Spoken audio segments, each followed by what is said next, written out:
Hi YouTubers! Welcome back to me in YouTube. This is Teacher Lindy and I'm gonna give you another beauty tip which is very economical. Ayan ang bulsa.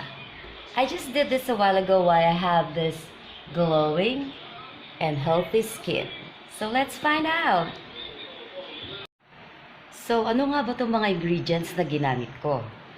Etong ingredients na mga ginamit ko at pinagsama-sama ay healthy siya sa mga properties like vitamin E, vitamin C, and collagen. So, kapag nagsama-sama yung tatlo, you're gonna have a well-nourished skin, particularly if you use it on your face. So, eto na! Okay guys, these are the ingredients that we're gonna use for our facial mask. We have here the calamansi, 2 pieces of calamansi, and a newly cut aloe vera, our virgin cocoa oil, and lastly, our baking soda. So, we're gonna mix everything here on the bowl. Guys, this is our finished product. So, I stripped the aloe vera from the stalk and pressed them until it turns into gel.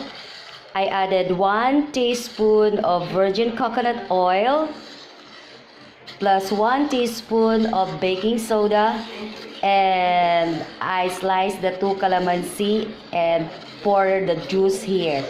So I'm still mixing everything so that everything will to use as our facial mask. So, ready na yung product natin. So, i-rub ko na siya sa aking face. Pero, bago ko i-rub to sa face ko, kanina naghugas ako ng lukewarm water para ma-open yung mga pores. So, ganito lang. Ayan. Malamig sa mukha.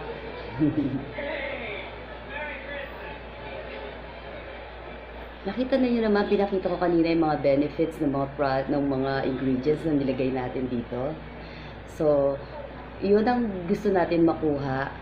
Kaya, ginagamit ko to 3 times a week para maging healthy ang aking face.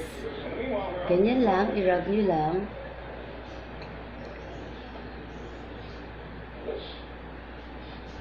Lalo-lalo na rito sa pagitan ng ating laugh line. Yan. Dito, sa madaling makita ang wrinkles. At dito rin sa pagitan ng ating mga eyebrows. Yan.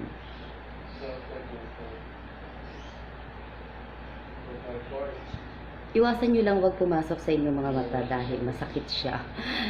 One time na ginawa ko yan. First time ko ginawa, pumasok sa mata ko. Ay, naku, Diyos ko po. Napatakbo ko sa lababo para maghugas ng muka. Pero marunong na ako ngayon. Yun lang, iingatan nyo lang na wag pumasok sa mata ninyo dahil masakit.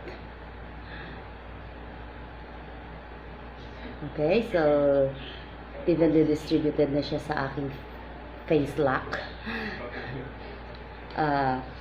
Pagkatapos niyan, mag-aantay na lang tayo ng 30 minutes para maghilamos mamaya. During the process, within the 30 minutes process, mararamdaman nyo na habang natutuyo yung mask sa ating mukha ay nagtatighten yung ating balat.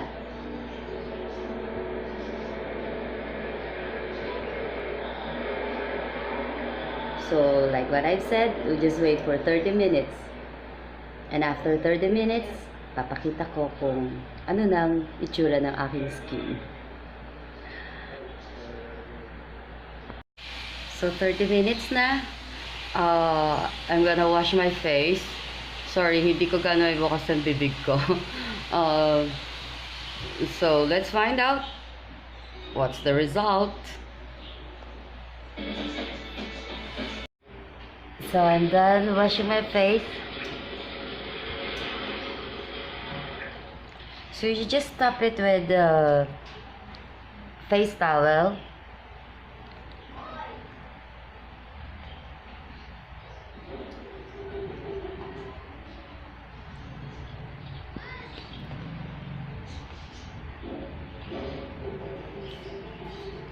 So I have now a glowing skin, ready to wear makeup and go on a date.